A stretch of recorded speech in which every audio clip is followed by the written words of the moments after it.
Good morning, Crestwood. Hope you all are doing well on this wonderful Wednesday, May 19th, as we continue to move our way through the month of May. Such a blessing to be able to join you this morning in this way, as well as on Sunday mornings, both virtually and in person. It restores my soul to be with you all that way. And so excited to spend that time with you, and so honored to bring you this devotional this morning. So today I'm thinking about poor in spirit. So there's two different versions of the Sermon on the Mount in the Gospels. There's Luke's version and then there's Matthew's version. And Luke's version tends to be a little more concrete, a little more practical. So where Matthew may say, blessed are the poor in spirit, Luke says, blessed are the poor, right? So Luke is addressing sort of a real life situation. I want to look at Matthew's version of the Sermon on the Mount, especially that line, blessed are the poor in spirit, for theirs is the kingdom of heaven. And I was reading that from my devotional the other day, and I thought, well, what's the opposite of poor in spirit?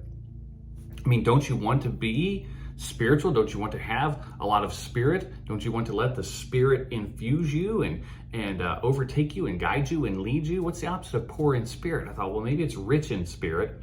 But I don't think in this case the poor and rich are the antitheses of each other.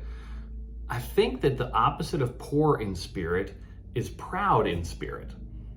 And so I want to unpack that, right? So if we are proud in spirit, then we believe that we deserve the blessings that we have. And we are sort of bubbling over with sort of this selfish spirit, not the spirit that we get from God, but our own spirit, our sense that we have accomplished what we've accomplished because of who we are, that there's this pride that goes along with how we live out our faith.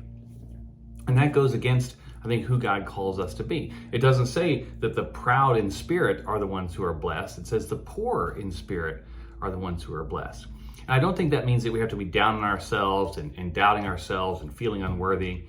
But I do think there is this sense of humility, of acknowledging where our spirit comes from, is that we are not manufacturing our own spirit. We don't manufacture our own blessings, but all those blessings come from God in heaven. And when we recognize that, when we recognize that the only spirit that infuses us and invigorates us and guides us is God's spirit, not our own spirit, then we sort of open ourselves up. We make ourselves vulnerable to receiving the Spirit of God into our lives. When we are poor in the view of our own spirit and our own ego and our own pride, then we open ourselves up for God's Spirit to infuse us. And God says, blessed are the poor in spirit, for theirs is the kingdom of heaven.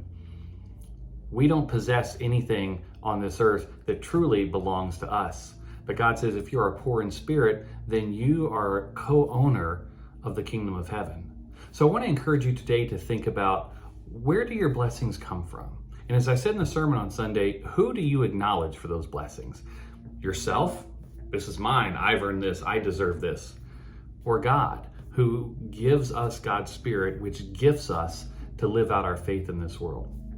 I think it's easy to get caught up in pride. I think we all do that. We all want to think highly of ourselves. We don't want to beat ourselves down or think less of ourselves. But there is a balance there, I think, between our own spirit and the power of God's Spirit in our lives. So I want you to just think about, what does it mean to be poor in spirit today? And how can you let your spirit decrease so that God's Spirit can increase in you, which I believe then makes the light that we shine into this world so much greater. God has blessed you so much, and it's important that we acknowledge that those blessings don't start with us.